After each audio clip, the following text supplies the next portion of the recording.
Hey everybody, how's it going?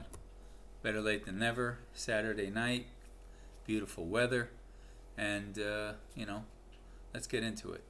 So, I want to talk about tapping into your imagination. I'm going to do a two-part video on this. Tonight's going to be talking about asking questions, reading, journaling, and nurturing your inner child. Now, the first one, asking questions, is what I do all the time.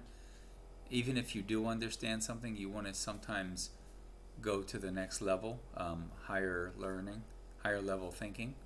So don't just ask the basic questions, ask higher level things that are going to elevate people's minds. And you're always curious, and you should be because you're human. The second is to read, and this is a weakness for me. There's people that say, oh, I read 4 or 5 books a month.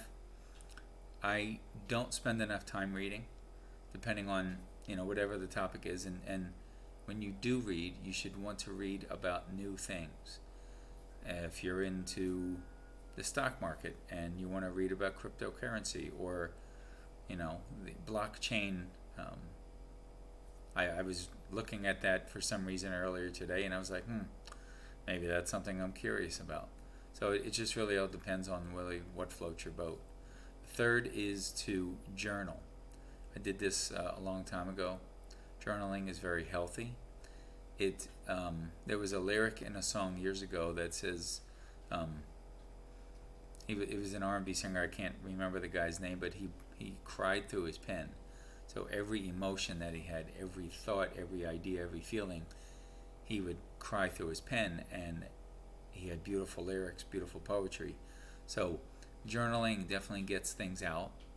Journaling takes a lot of the burden off your shoulders and onto paper or whatever. If you're doing a blog, a video blog online, or just a journal online, there's nothing wrong with journaling. It is a inexpensive way to kind of do some self-therapy. And the fourth is to nurture your inner child. People sometimes suppress their inner child, or if they're involved with somebody in a relationship and that other person doesn't want them to be their best self, to showcase their inner self, their best version of themselves, they basically ask them to suppress that. I know what that's like personally, kind of being dormant and just hidden and away, and then years later, boom, the epiphany happens and you have this revelation and you're back to your old self. So if you practice these 4 things, so it's to ask questions, to read, to journal, and to nurture your inner child.